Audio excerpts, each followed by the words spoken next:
morning, everybody. My name is Pastor Mark Tagaloa, and I have been given the privilege and the honor to deliver the word to you this morning in Morning Manna. I want to say a special hello to all the Samoans in the North American division, to all the Samoan churches, Tagaloa. And I'm so sorry that's the most Samoan you're going to get from me. But don't worry, I'm still Samoan deep in my heart, just not in my words. It is a privilege of mine to share the word all the way from Missouri here in the Midwest. When you get a chance, come visit us here in Missouri. We would love to have you here. Come on now. Let's worship. Let's pray. Father in heaven, thank you, dear Lord, for your love, your mercy, and your grace. Thank you for another day of life that we can gather and assemble to worship thee. You teach us, you guide us this morning, and we will follow. I pray this in the namesake of your Son, Jesus Christ. Amen. So we're going to stick with the theme that has been going through every morning on anxiety.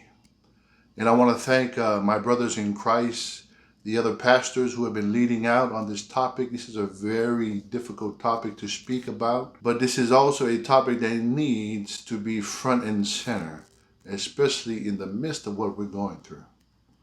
Anxiety. It tries to control our state of emotions to the point that we withdraw and we shut down. Jesus says, all that I have and all that I do is to prep and prepare you on how to deal with the struggles of life. If you have your Bibles, I want you to follow along with me in the book of Luke chapter 9, starting from verse 28 to 31. Luke chapter 9, verse 28 to 31, and it reads like this. Now it came to pass about 8 days after these sayings, that he took Peter, John, and James, and went up on the mountain to pray. Verse 29. As he prayed, the appearance of his face was altered, and his robe became white and glistening. And behold, two men talked with him, who were Moses and Elijah. Verse 31. Who appeared in glory and spoke of his decease or his exodus, which he was about to accomplish at Jerusalem. He said the one example that we need to do in overcoming anxieties is praying. And it's not only praying, but spending time and being comforted by the Father.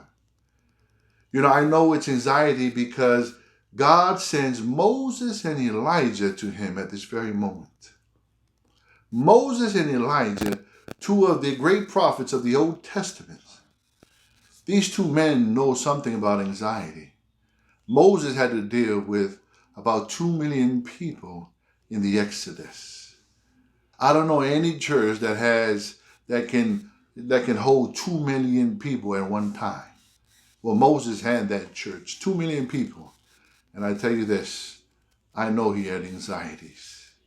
Elijah, after what happened on Mount Carmel, went into anxiety. After victory, he went into anxiety.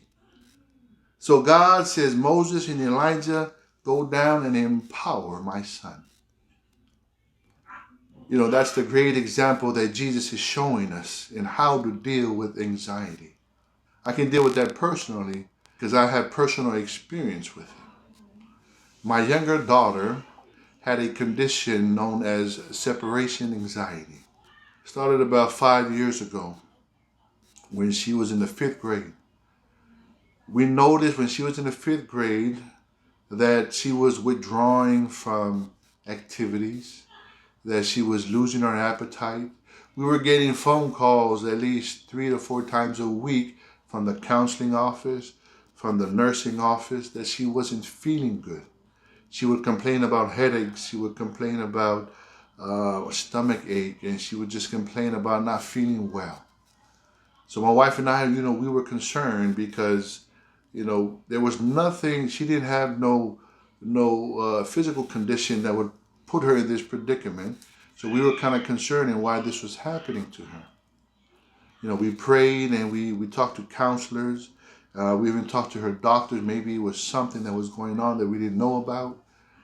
And then finally, when everything came into fruition, we were given the diagnosis of separation anxiety. It was every time she was separated from my wife and I. For her, we were her comfort zone. For her, we were the one that could make things right at any moment. So we prayed, and what we decided was to take her out of school. So we homeschooled her. And during this time, my wife and I, as we spent time with her, we did what Moses and Elijah was doing with Jesus, as I read here in the scripture. We were encouraging her. We were trying to empower her, not only love on her, but empower her. Because we know she has to overcome. And that's the beauty of being a Christian, understanding that we can overcome. So we had homeschool. She homeschooled about 4 years, and my wife and I, our eldest daughter, would spend time with her.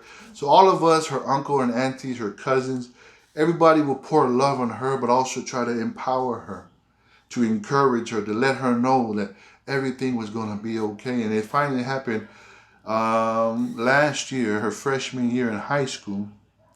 We sat her down and we asked her if she was ready to maybe go back to school, because we wanted her to get out there. We thought she was ready. Part of her homeschooling was studying the Bible. So we had Bible studies. We had we had prayer sessions. All these was enwrapped in trying to empower her. So her freshman year, you know what she told us? She said, "You know what? I think I'm ready." So day one, she comes home and then we surround her and we ask her, "How you doing? How was your day?" And she was honest. She's saying it was difficult, but yet she made it through. Day two, it was difficult, but she made it through. Day three, it was difficult, but she made it through. And here we are 2 years later. She has made it through.